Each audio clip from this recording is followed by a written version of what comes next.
Hello friends, welcome back to our channel. আশা করছি তোমরা সকলেই খুব ভালো আছো। আর আজকে আমি আমার দাদার বিয়ের কিছু মুহূর্ত তোমাদের সাথে শেয়ার করতে চলেছি। চলো আর দেরি না করে শুরু করা যাক ভিডিওটি।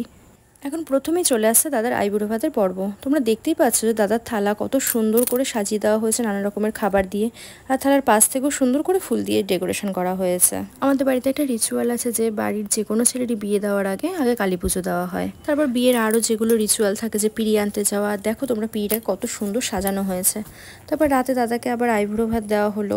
থালা সেখানেও আমি সুন্দর করে সাজিয়ে দিয়েছি, আর আমরা সবাই মিলে একটা ছবি তুলে নিলাম।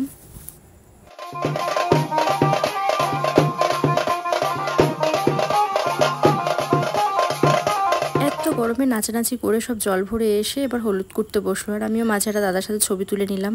এবার দেখতেই পাচ্ছ মা আর পিসি মিলে দাদাকে হলুদ দিচ্ছে, সেখানে দিদিরাও রয়েছে।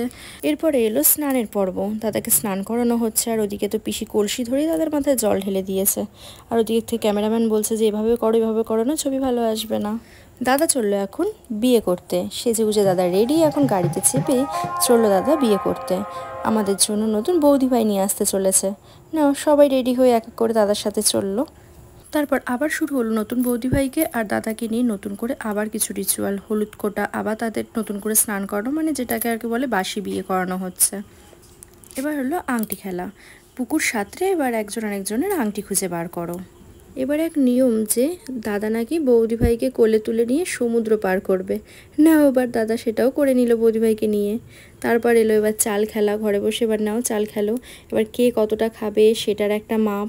তারপরে একদিকে ও ছড়াবে, আর এটা নিশ্চয়ই তোমরা জানো যে কীরকম কী। এবার এলো বউ ভাতের ফাংশন, এই কারণে বৌদিভাইকে সাজানো হচ্ছে সুন্দর করে। সবশেষে আমি আমার জন্য একটু রিলস বানিয়ে নিলাম।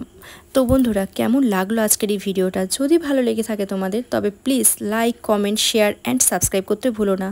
তো বন্ধুরা, আজকের ভিডিওটা আমি এখানেই শেষ করছি। দেখা হচ্ছে আবার আগামী দিন। ততক্ষণ তোমরা ভালো থেকো।